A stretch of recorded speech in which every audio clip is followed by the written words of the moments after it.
Au cœur du massif montagneux des Alpes s'élèvent les plus beaux et les plus hauts sommets d'Europe. Le Mont Blanc, le Mont Rose, le Mont Cervin pour ne citer qu'eux. Ils se dressent, majestueux, à plus de 4000 mètres d'altitude pour entourer la vallée d'Aoste, région autonome d'Italie à 2 pas des frontières françaises et suisses, comme s'ils avaient décidé que ce serait là leur point commun. De manière globale, je suis un immense amoureux de tout le Val d'Aoste. Je trouve que c'est en quelque sorte la perle qui est exactement au centre de l'arc alpin. Tu as tout ce dont on peut rêver en montagne, les grandes rivières, les vallées sauvages, une originalité, une variété des paysages incroyables. Et puis, il y a une vallée qui est comme elle était presque il y a un siècle. Tout est encore d'origine, tout est préservé, tout parle à l'âme en quelque sorte. C'est-à-dire c'est une vallée qui par malheur, je pense, à un moment donné, n'a pas pu se développer au niveau des remontées mécaniques, en fait, de la modernité du tourisme de l'époque.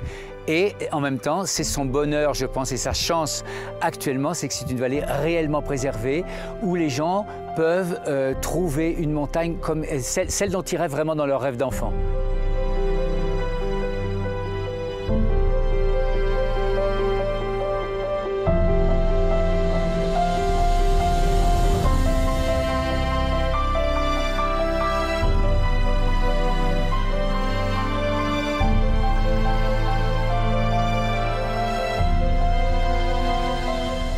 Mais pourquoi les plus grands adeptes de la haute montagne choisissent la vallée de la Valpeline? Ce que je recherche en alpinisme, c'est quand même le contact avec la nature. Donc j'aime bien aller vers une montagne en y passant par les étages alpins, les étages forestiers, ce que malheureusement on ne trouve plus dans certains massifs où on utilise trop les téléphériques. Par son organisation autour des ressources naturelles et de la complexité du paysage, la Valpeline est étonnante par ses multiples richesses. La montagne, puissante et belle, est au cœur d'un écosystème particulier, pur et préservé. La Valpeline est la vallée la plus longue du Val d'Aoste, et la commune de Biona, située au fond de la vallée, se caractérise par un nombre impressionnant de glaciers, avec le Grand Combin, la Luzeneille ou la Dent d'Airain par exemple. L'eau, source de vie issue de la fonte des neiges et des glaces, s'écoule dans des torrents et transporte avec elle les sédiments et les minéraux des sommets qui permettent à la terre de la vallée d'être extrêmement fertile.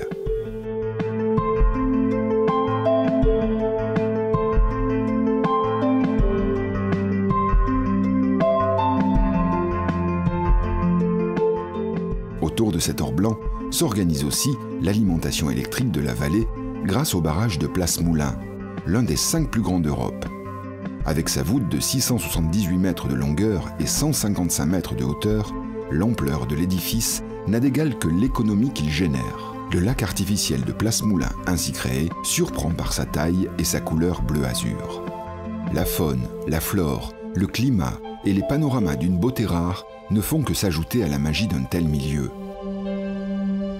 Autant d'atouts qui rendent fière toute la population locale et font rêver les alpinistes et les touristes. Il y a dans cette vallée des gens qui sont restés eux-mêmes, c'est-à-dire ancrés dans la tradition, mais ouverts vers un tourisme d'avenir. Et je pense que le tourisme d'avenir, dans nos Alpes, il ne passe plus par la mécanisation, mais il passe par l'authenticité. Pouvoir aller sur un vrai chemin, aller dans des endroits vrais, rencontrer des gens vrais. Et des gens vrais, ce n'est pas des gens qui sont dans un tourisme artificiel, saisonnier simplement, et hop, qui empochent l'argent et qui repartent et qui en fait n'habitent même pas là.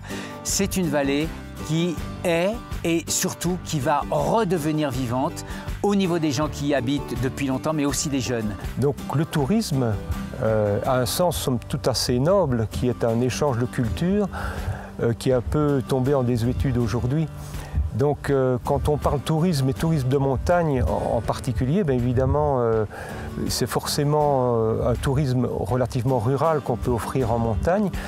Mais faut-il encore que ce tourisme soit reconnu comme une vraie culture? C'est justement dans cet état d'esprit que le collectif Naturavalp s'est organisé, réunissant les artisans, agriculteurs, producteurs ou encore les professionnels du tourisme de la vallée. Tous sont animés par la même volonté de proposer une offre touristique complète, tout en défendant un territoire sauvage. Pour l'association Naturavalp, le but de se rassembler est de pouvoir rendre chacun acteur dans les choix de développement du territoire, de promouvoir une agriculture locale et de placer les valeurs de proximité et d'authenticité au cœur de leur économie. L'échange et la tradition restent les aspects essentiels de l'accueil en Valpeline.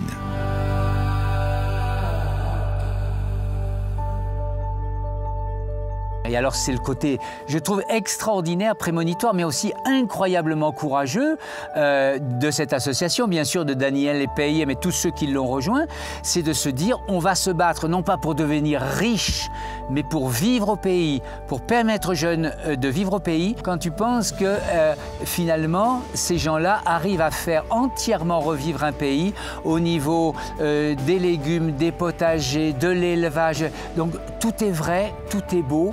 Tout est vraiment dans le sens de l'avenir. Dans un monde de hauteur et de grands espaces, il est logique et incontournable pour les différents producteurs de rendre hommage à cette nature. C'est pourquoi ils choisissent d'avoir recours à des circuits de distribution locaux et aux traditions d'élevage dans les alpages. Comme le font d'ailleurs plusieurs producteurs de fromage de la vallée, en menant leurs animaux se nourrir à flanc de montagne parfois, jusqu'à 2500 mètres d'altitude.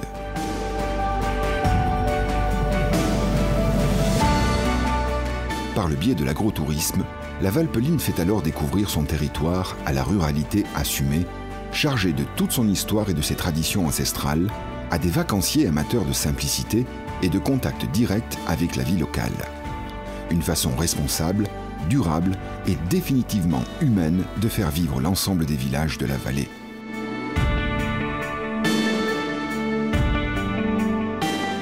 À commencer par l'offre d'hébergement, allant du camping en pleine nature jusqu'aux appartements indépendants, en passant par l'auberge de jeunesse, les hôtels, les gîtes ou les chambres d'hôtes. La plupart de ces bâtisses ont été réhabilitées par des familles valpelinoises désireuses d'apporter à leur établissement tout le charme et tout le confort qui vont de pair avec leur sens chaleureux de l'accueil. Toute la générosité se retrouve également dans les restaurants et dans les délicieux plats typiques de la Valpeline, comme la soupe à la valpelinaise et bien d'autres trésors gastronomiques. Les produits du terroir tiennent une place prépondérante dans les atouts de la Valpeline. Fabriqués sur place et artisanalement, ils expriment autant les saveurs de la montagne que le savoir-faire qui est associé à leur élaboration. Plusieurs fromages comme la Fontine portent des labels d'origine certifiés, et les pains, charcuteries, miel et autres gourmandises se dégustent au gré des tables et des rencontres chez les producteurs. Le plaisir des papilles se compare aisément au plaisir des excursions et des sensations inégalées qu'elles savent provoquer. L'altitude, les hauts sommets et surtout le monde vertical offrent justement une exacerbation de l'émotion, du sentiment, rend les choses plus fortes, plus vaillantes. Et donc c'est notamment pour ça, c'est peut-être la valeur essentielle de l'alpinisme.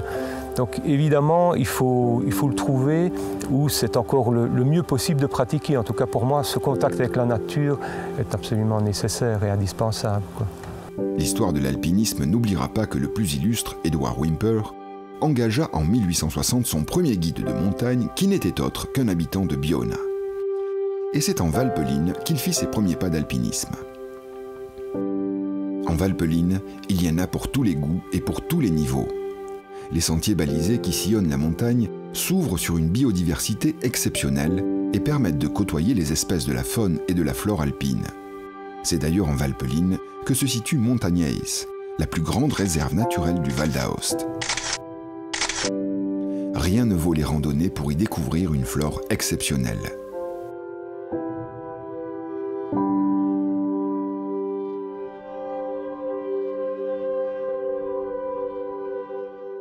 Avec les enfants, les balades peuvent être accompagnées par les ânes.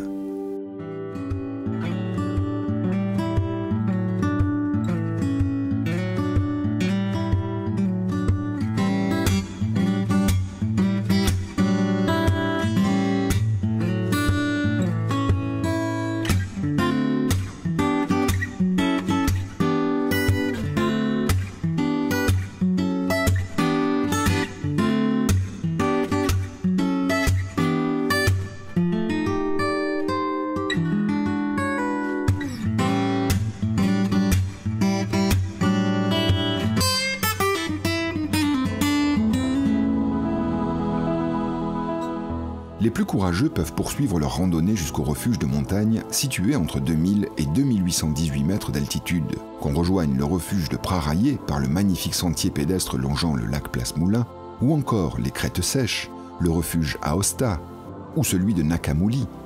Les excursions et les points de vue sont époustouflants. Et pour les plus sportifs, il est possible de s'essayer à l'alpinisme avec les guides qui connaissent chaque parcelle de roche ou chaque sommet par cœur.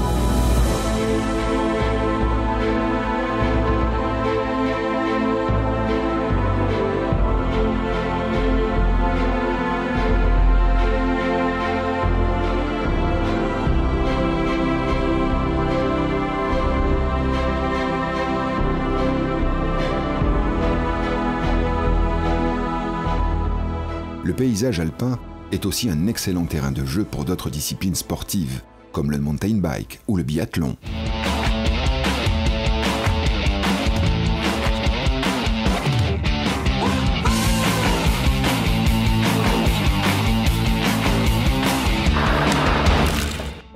On voit défiler chaque année des sportifs de haut niveau qui viennent s'entraîner et profiter à la fois du calme et de la pureté de la Valpeline.